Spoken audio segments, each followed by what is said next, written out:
Hipokrizia, një shprehje e frikës.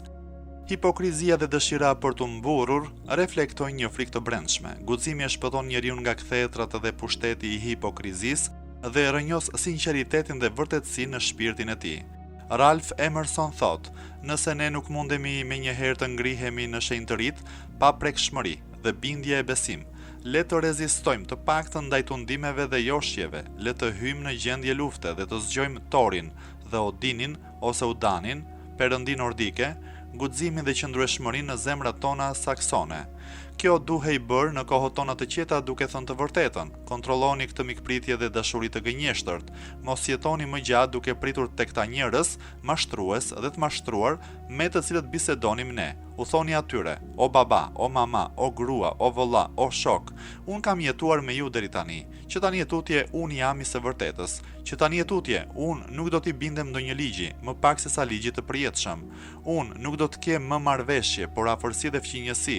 Un do të përpiqem të ushqej dhe të mbaj gjallë prindërit e mi, të mbështes familjen, të bëhem burr i ndershëm, i një gruaje. Të gjitha këto un duhet t'i përmbush pas një rruge të re dhe të pashembullt.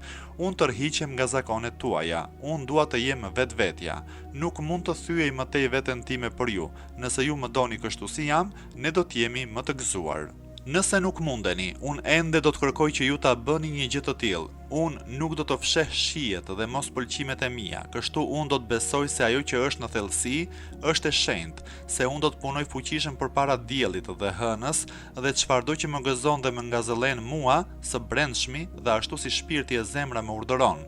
Në qoftë se ju jeni fisnik, un do t'ju dua juve. Nëse nuk jeni, un nuk do të lëndohem me përkujdesje dhe vërejtje hipokrite. Nëse jeni të vërtet, u qëndroni besnik shokëve tuaj, un do të gjej shokët e mi. Unë e bëj këtë jo në mënyrë egoiste, por me modesti, me përullësi dhe me vërtetësi.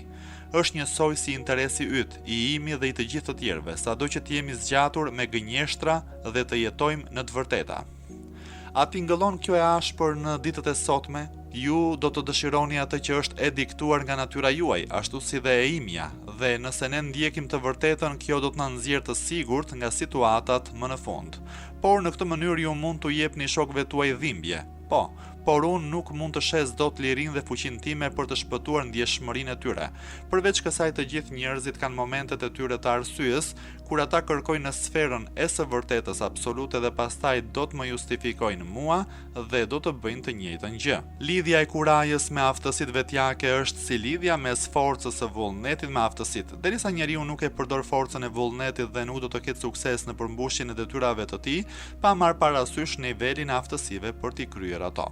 Në të njëjtën mënyrë, derisa talentet dhe aftësitë e një personi inteligjent dhe mendje mprehtë nuk janë të shoqëruara me guximin dhe veprimin, ai nuk do të arrijë ndonjë qëllim fisnik dhe madhështor. Një person kurajoz nuk ankohet për lodhje nga përballja me vështirësi dhe përballon tragjedi të pashmangshme të jetës me një shpirt burrëror.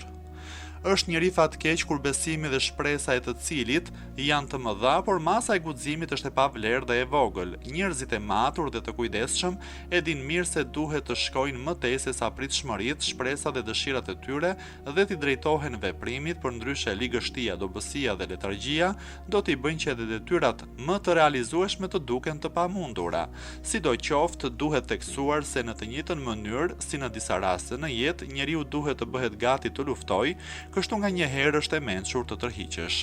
Ata të cilët nuk ngren kurrë flamurin për të mbrojtur veten dhe nuk dorëzohen përballë rreziqeve mund të arrijnë qëllimin, por kjo mund të jetë me koston e jetëve të tyre. Arritja më e famshme e njerëzve heroike është të mposhtin frikën dhe të qëndrojnë të patundur me gjithë fuqinë dhe forcën e tyre, pa marrë parasysh frikën dhe pa e kompromentuar vlerën e vetë jetës së tyre. Sigurisht ekziston mundësia që një njeri të ketë sukses duke u shfaqur si i patrembur në përpjekjet e tij, por në këto kushte është e mundur që ai të nisë të bëjë diçka të parealizueshme.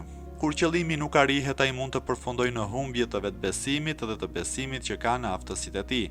Përveç kësaj, një sasi e madhe e energjive dhe e forcës së tij që mund të përdorej në mënyrë produktive do të shpenzohen kot.